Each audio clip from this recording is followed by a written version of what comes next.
Who is going to step up in the tight ends room for Louisville in 2025?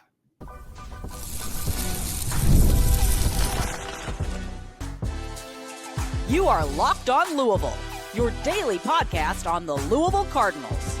Part of the Locked On Podcast Network, your team every day. Card Nation, what's going on, everyone? Welcome in to this Tuesday edition of the Locked On Louisville podcast. As always, I'm your host, Dalton Pence. We're continuing along in our football preview series for the various positions, now onto the tight end position. And what better way to continue to go through these previews than to just have as many guys from the Pink Seats podcast as I possibly can. We're bringing in Vince Lococo on the show today, host from the Pink Seats and also former member of the Louisville Football program. Vince, my man, what's going on? Happy Tuesday. That's awesome. So you're knocking all of us out. That's perfect. Keith did text and say, we can't record Thursday. I have stuff planned with Dalton. I was like, wow, that's ironic. I have stuff planned with him Tuesday. So it looks like we're recording at 8 o'clock. I wasn't even thinking about it, bro. Like, Keith is a guy. Keith is on the show a good amount, and I was looking on Twitter. I was like, "Why haven't I had Vince on?" So I reached out to you, and then I just kind of thought about. I was like, "Dude, I feel like I'm just using the state of Louisville at the moment, but for good reason. These guys have incredible football knowledge, and I brought Vince on to kind of preview this tight end position room because it's a weird room that doesn't really have as much production as you would want, but you do have some breakout candidates. So we're going to go." Talk about the returning options, the incoming transfers, predicting the depth chart, and more. Thanks again, however, for making us your first listen of the day. Just a reminder, Locked On Louisville, free and available on all streaming services 5 days a week, your team every day. Vince, we'll start out by kind of looking at that tight end spot. Not much production in the first 2 years under Jeff Brohm. Joey Gatewood had the most receiving yards of a tight end in 2023, 150. Now, if you would have told me that, like back in the day, whenever he was playing quarterback at Kentucky, that one day this kid's going to be leading the tight end room and receiving, probably would have slapped you. No, I would have slapped myself. And then Jamari Johnson around that 150 mark as well. And he got hurt midway through the season, so that number doesn't look as great. But at the moment, correct me if I'm wrong, Vince, but if I didn't know any better, all signs are kind of pointing to Nate Kurisky to sort of be kind of ushered into being that guy because he's been the player that has answered the bell when his number is called the past couple of years due to injury, due to sitting behind people. But seems like Nate could be the guy that gets that first crack at being the answer in 25. Yeah, I thought obviously, Jamari was going to be the guy last year. He looked great in open field blocking, was looking awesome running routes and stuff. And the injury was just extremely unfortunate. And I mean, I'm not surprised that he landed somewhere big like Oregon and landed well on his feet. But Nate Kurisky, I mean, Mr. Consistent is, like you said, just show up every day, consistently outwork the other guy. If he could just refine his route tree a little bit more, that would be the thing for me. He's a hell of a blocker. So for me, just refining the route tree and being able to be a threat in the passing game in this Jeff Brohm's offense out of this possession is what I'm looking for next. I mean, you know that when his number's been called, he's risen to the occasion, and that's all you can ask from him. He's really good at blocking, and from an offense that's going to go back to running the football a good amount with that running back duo, that blocking – inline blocking is such a key feature, but it seems like, Jeff Brohm's also recruiting a certain profile of guys that might not necessarily be the best blockers, but the other stuff, the ability to create separation, speed, measurables, you name it. Jaleel Skinner really fits into that mold. And Skinner was a guy that actually entered the portal and took his name out, had a pretty solid spring, only had, one catch for 4 yards last year. If you're looking for a guy that you can look to put it all together, man. If Skinner can start to become more consistent, who knows? Multiple tight end sets, you never know. But with Jaleel, it would be awesome. I mean, 6'5", 230 is a big number and a big frame to be thrown around there. And I mean, if I'm Jeff and them, I'm finding guys that are, more Jaleel Skinner's body shape that like to run routes and things like that. Because I mean, you can teach blocking. Blocking's all about effort and getting your head across, communication with that tackle, things like that, which Nate Kurisky does very well, which I'm sure Jaleel Skinner is going to be doing very well this year. So if he can just, again, refine the route tree and be a weapon out there, a true weapon, I think Jaleel Skinner could be that guy for us this year. Nate's definitely, I think, going to be the every down guy, but the two tight end sets that you could do with both of these guys is really fun all of a sudden whenever both of them can run routes past 5 to 10 yards. One thing that I'm seeing and I'm liking a ton is the type of player that Brohm's bringing in with the high school recruiting. And the first guy that sort of fit that mold was Dylan Mesman. And Mesman, that's Keith's boy, man. Kind of interesting. I'm shocked Keith didn't just jump in the show right now with as much as we talk about Dylan Mesman on ours. Yeah, no, I hear it. I hear it for sure. And the thing about it is that I really believed in the traits, both as a blocker and a receiver coming out of high school. Really talented guy, redshirted as normal, but kind of spent the back half of spring banged up. I wanted to see him in that spring game, but unfortunately, I think he's kind of maybe that X factor or wild card, no pun intended, to throw his name into the hat. And I have high expectations for him. Even if it's not this year, he's going to be a really good ball player in the future. Right, I agree. It was really unfortunate, though. We only got to see 2 of those tight ends in the spring game. Brian mentioned that at the L Club meeting they have every Thursday before the spring game or whatever. They always have it the day before the spring game. And this past one, he was like, yeah, I only got 2 tight ends going tomorrow. And I was like, oh, wow, that's not good. So it's it's a thin room, but there's a lot of spots for people to step up. That's really all it is. And how are you going to separate yourself at this position? And catching the football is the way to do it. If you can develop as a great pass catcher, stay friendly to the quarterback. That's one of the big things out of this position is just staying friendly to the quarterback and scramble situations, being that relief outlet. That's what Travis Kelce does so well is he finds these open spots and open gaps in the defense to, be able to put something on film that maybe the other defense didn't necessarily scout for. And we talk about breakout candidates with this position. I feel like somewhat can be misleading in saying that because I think it's going to be more so a breakout by committee. Is that Brohm? Yeah, right. They really will. All these guys they have. But if you do pick that one guy, let's say it's Nate Kurisky, what does that look like? Because the past 2 years, 140 yards, 112 yards, you have to factor in how much they're still going to run the ball. The guys they got to feed on the outside. What does a breakout season look like for Nate Kurisky, statistically speaking? Obviously more yardage and more touchdowns than what we put up last year. But for me, I would have to say just a lot more red zone touches. Yeah. That's where I think the tight end can be utilized really well in this offense in the play action game, play action boot, the wide pop pass, things like that. Just efficient whenever the quarterback has got to be confident in throwing you the football. He can't be like, oh, that's a liability. That's a 50-50 shot. I don't know if he's going to catch it, even if he's wide ass open. So what a good breakout season will be for me is I'm not really sure. Eye test numbers. Eye test, I would have to say. Yeah, definitely an eye test. The tight end has to pop out and notice it. I mean, if we could get anywhere close to 500 from any of these guys, I would be really happy. You know what I mean? That would be great. That would be great. And that would mean that they're not only just going down in the Y position, on the football, but they're at the Y position as the number 3 wide receiver, to the field. And now the D coordinator sitting there saying, well, shoot, do I bump an outside linebacker out there? Do I move my safety down? What do we do? Which in turn opens up a whole different thing in the run game. So as soon as you start developing that's what Marshawn, in my opinion, he was a great blocker, but with the size and things like that, imagine if Marshawn was, just even Isaac Martin's size, where it's just a bigger dude running downfield who can catch the football. That's what a guy like Kurisky or Skinner could bring to the table, or any of these guys, Messman, whoever really wants to step up. Yeah. I mean, I'd be interested to be, just a fly on the wall in these tight end meeting rooms and tight end position groups and things like that at practice, just because I bet it's very competitive.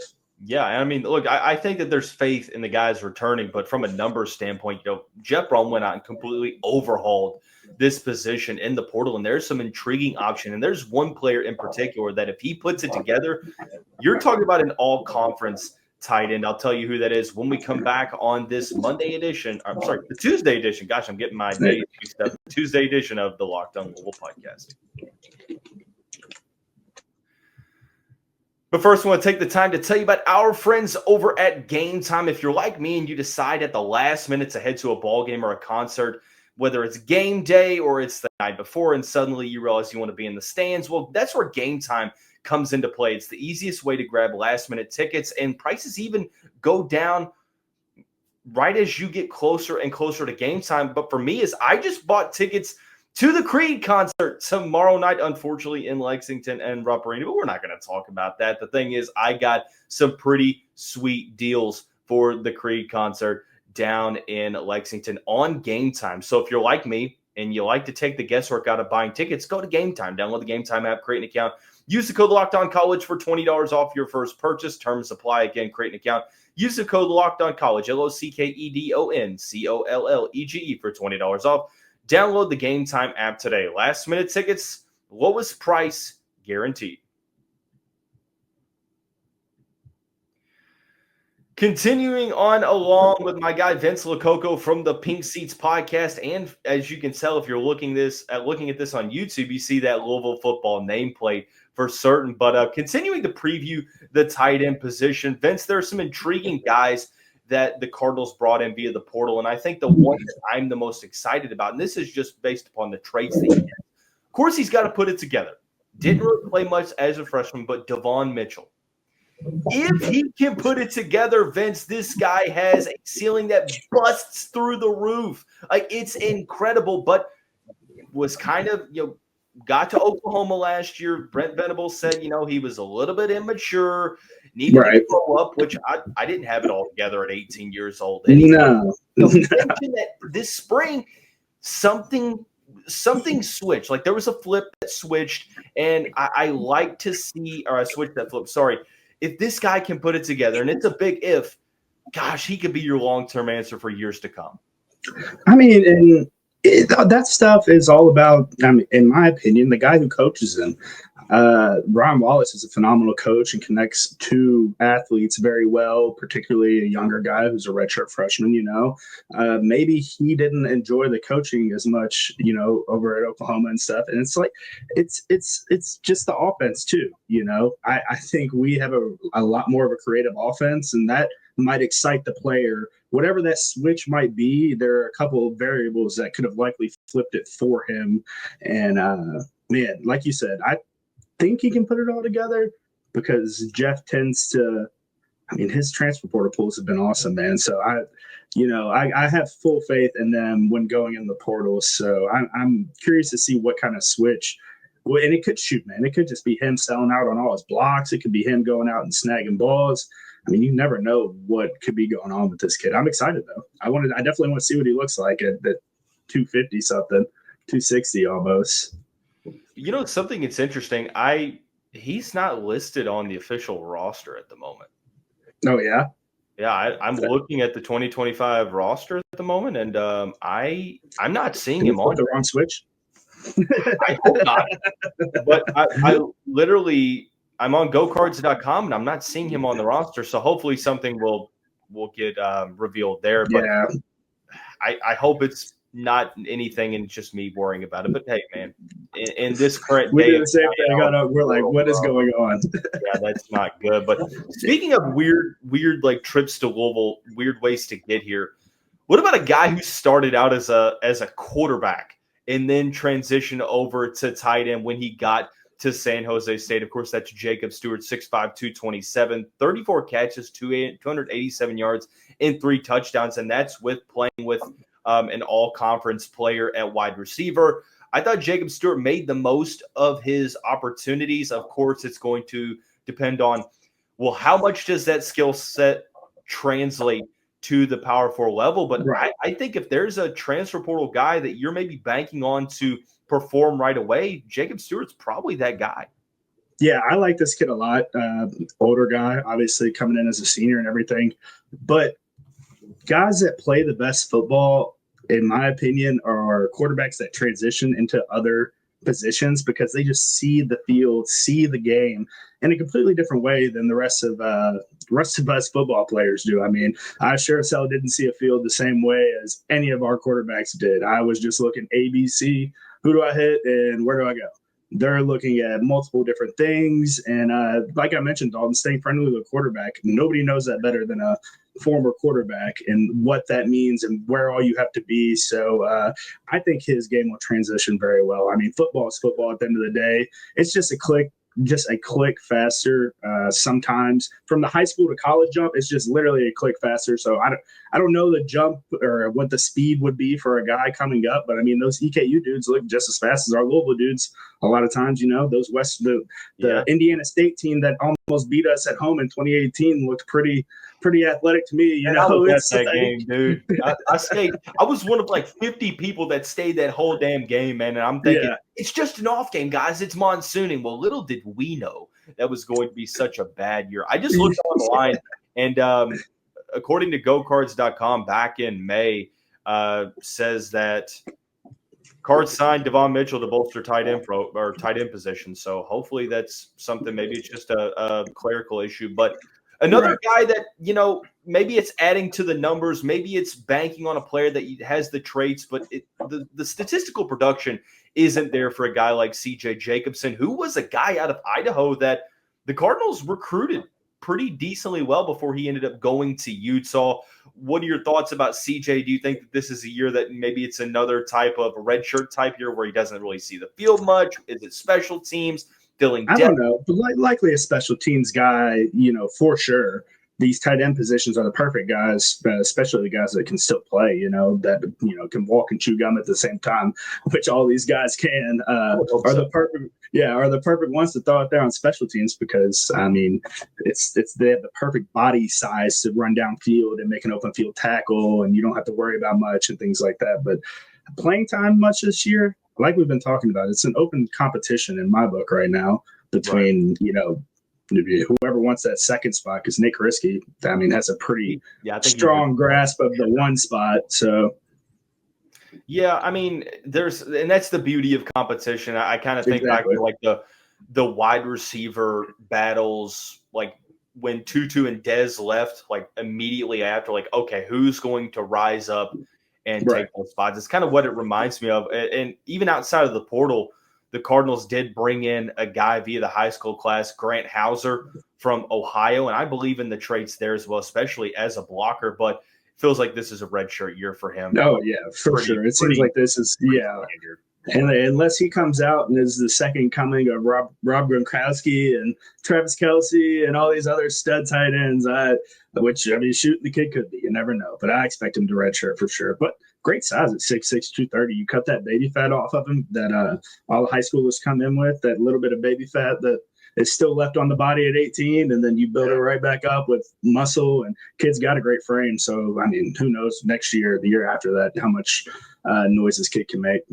Since you've been around, that high D1 program, I feel like I've got to ask, especially for like a position like tight end, like what is the blueprint for a guy playing early on? Is it, being an adequate blocker? Is it being able to be as good of a receiving threat to maybe mask over that? Like what do you need to have kind of checked off the boxes wise? If you can block well, if you can come in as a young high school freshman, if you remember Kamari Averett, he came in and played young as a freshman, and I mean that's basically just because he was a damn good blocker. You have to sell out as a blocker and realize that your leverage and technique will, can make up for a lot of the size differences that you might see at that level. Then again, if you know the offense, there's a lot of things that combine into it, man. You have to know the offense as well with the tackle. There's whole separate calls that tight ends and tackles will be making together opposed to the rest of the offense. It's just a different ballgame. I love the tight end position. It's one of the harder positions on the football field because you have to be able to block a defensive end like John Grenard or, Elvis Dumerville or somebody like that. And then you have to be able to go out there and run a route on somebody like Jair Alexander, Josh Harvey Clements, and name the guys. I mean, you have to just be able to do it all. And if you can get split out wide, I mean, even just as a single threat receiver, think about Gronk. All his most dangerous stuff was whenever he was that single receiver. It's like, well, if we could ever do a single receiver set, even confidently to where they have to have a corner over there. That opens up the whole other side of the field for us to use stuff. So it's a fun position. There's so much stuff you can do with emotions and things like that. I was taught it pretty well with Stu Holt and Nick Cardwell and those guys. Coach K was the tight ends coach at one point, who's at Vandy now calling plays. So, I mean, I was around some crazy smart tight end coaches and some crazy good tight ends like Marshawn Ford. And, I mean, Isaac Martin was pretty good quarterback. Yeah, right. Not terrible, but, man, it would be so nice to have Marshawn Ford right now. But it feels like we've got a lot of guys as we kind of transition into that next segment. They've got a lot of guys that do one thing pretty well, but it's the overall sense is like, okay, who's going to mask over their weaknesses the most? So we're going to put each other on the spot and sort of look at the depth chart projections. Who do we think is going to be the go-to guys? And now, since we know that Kurisky's both of our answers, who's going to be the guy after Kurisky? We'll discuss when we come back on this Tuesday edition of the show.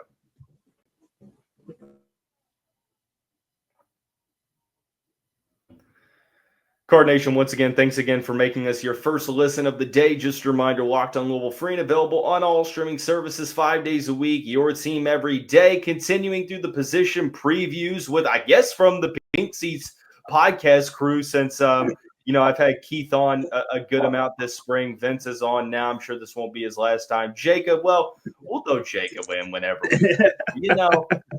He's more of a basketball guy now. Keith and I like to bust his balls a little bit and pick on him. He's coming on to the Mondays with Dalton Pence show on Monday. And he's like, "Can we talk a little basketball?" And I was like, "Yeah, that's no worry." Right. Regardless, man, it's a fun time to be a Louisville fan all around. Some excitement building, obviously, with basketball and football. So, no kidding. But we're trying to go. On this show, we like to be very analytical, and so that's something that I love about your show as well, is that you go deeper than that service level. But I still think that there is some value with sort of predicting what that depth chart's going to look like, and if we feel like Nate Kurisky is going to be that one to at least start the year. Who's number 2 for you, Vince? Who do you have kind of being that backup to him? I'm going to go with Jacob Stewart. I think he'll end up being I think the elder statesman will, the converted quarterback, the tight end thing I absolutely love. I think his game will transition well. Like I said, the speed is really no difference whenever you're jumping up those levels. And at the end of the day, they say the speed might be a little bit faster, but I mean, if you know your playbook, then you're going to be able to play a lot faster than whatever you're thinking you're capable of. So I like Jacob Stewart to be the number 2. If not him, then I'm sure. I'll let you go. Go ahead, Tom. I'm going to go with Skinner here. I think Jaleel, and the reason why I say this is because I felt like I saw a decent amount of consistency in the spring. I know that he's got that level of athleticism that maybe Davon Mitchell can match, but even then, probably not. He's just that good of an athlete for his size, and if he can be able to put it together, if he can be an adequate inline blocker and be able to, like you said, communicate with the tackles proficiently and be able to do all of the dirty work to allow him to blossom as that receiver, I feel like he gives you so much more upside than a lot of guys on this roster. No disrespect. It's just more so how good he can be. Right. I feel like I saw enough in spring ball. He had a good touchdown in that spring game. If he has a good fall camp, I think he's really going to be competing for a good amount of snaps, especially early on. This is a huge fall camp for all these guys, and I think Skinner's a phenomenal pick for number 2. I was literally flip-flopping back and forth between the two guys, and it's like, I mean, with us not being at practice, Dalton, it's hard to tell, bro. You're throwing it and predict a position that had 2 guys participate in it at spring ball. In the spring game. It's like, that's why it's like, hey man, close your eyes and throw this dart at a board, and you might be right. And I think I've got Skinner. I've got Stewart number 3 for me, but I gotta say I'm intrigued because this is a position that wasn't really focused on a ton the past couple of years. You could tell there was a concerted effort to get the tight end more involved last year. And then Jamari goes out for the year, that Miami game. But something I'm intrigued with is that the starter week one, and this goes for almost all positions, is the good thing about having bye games, or what should be bye games those first 3 weeks, is that you sort of get an extension, those real in-game rep extensions of fall camp to say, okay, we're just going to throw guys out there and see who performs the best before that first game in the ACC against Pittsburgh in late September. Yeah, and practice is always going to be extremely different than a real football game. And, they could be sitting there having the same conversation we're having right now between the three guys, Nate included in this. We don't know for sure. We're assuming Nate is the locked-in one, but, we don't know. We're not there sitting in those staff meetings trying to figure all this stuff out. Right. But whenever the live bullets are flying, Dalton, it's just you've seen guys like, oh wow, I've heard nothing but great things about him in practice, and everybody's talking glowingly of him, and then he comes to the game, and you're like, well, what happened? Come to find out, I've got for you, especially since you've been in that you've been in that position, and it kind of goes with NFL too, because I'm a Chargers fan, and the way that I hear, oh yeah, we're going to be great this year, guys, and then guys like Quentin Johnston don't know how to catch a football. But how do you differentiate between like how good is good when you hear like, oh, this guy's really showing out in practice, but when he comes into the game, he's nowhere to be seen. Like, how do you kind of sift through what people say about, oh, well, this guy looks good in practice? Right. Does that make sense what I'm trying to ask you? It's like if I'm a fan, you never really know. You're going to sit there and wonder all day. But as a coach, you can tell definitely if the kid's mind, if he doesn't know his playbook. You got to remember these guys are very prepared for practice to go out there and execute everything, at a high level. They're very prepared for games as well to go out and execute things at a high level. So if they're not understanding stuff during the week, and you can kind of see that, and they get thrown in the game and their brain will start, you can just tell with their eyes. Being a signal, whenever I've signaled to guys enough that you can tell it's just something in their eyes, and it's like they're trying to do a math problem kind of in their head. And that's whenever you start getting to the point to where you're like, I need to start pointing a direction for him to go to. I need to make sure everybody else is lined up, and you make sure the play gets off.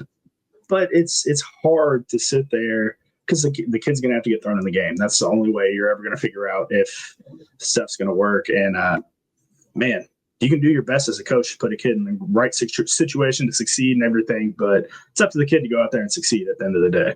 That's very true. Vince, I got one more question for you. I'm going to put you on the spot again. If you look at this roster, and you can say Nate if you want, but who do you think is going to surprise the most people? And I think that the average fan is going to look at this tight end room, and they probably don't recognize these names. For those that really they get down and dirty in terms of analysis, and they really do their homework, who do you think is going to be the biggest surprise in this group?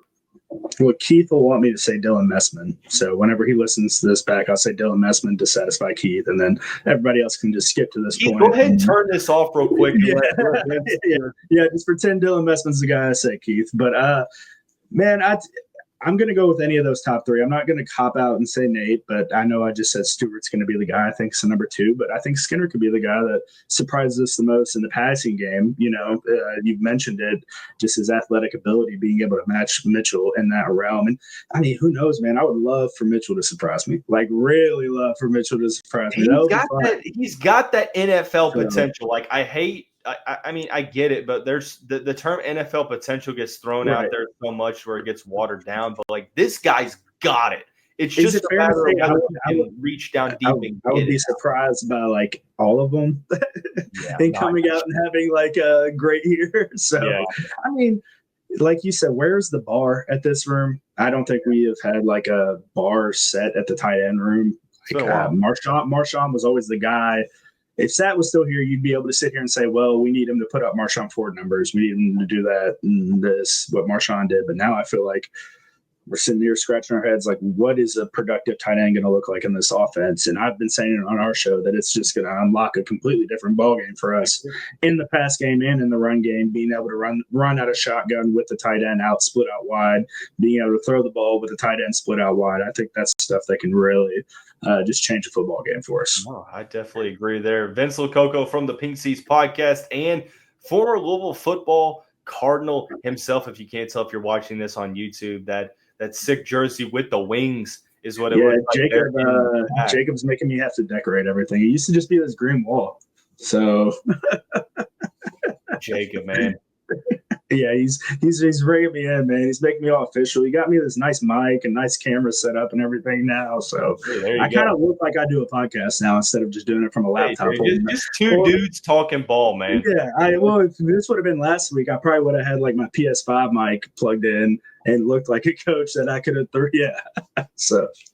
Dude, man, no, I got you, man. But that's going to wrap up today's episode of the show. Don't go anywhere too long because Keith Artsoff will be back to talk about what he loves, and that is offensive line play. Be sure to tune in. I will have to tune in for that one. Coming up on Thursday, I believe. But everyone have a great day. We'll see you right back here very soon. Go Cards.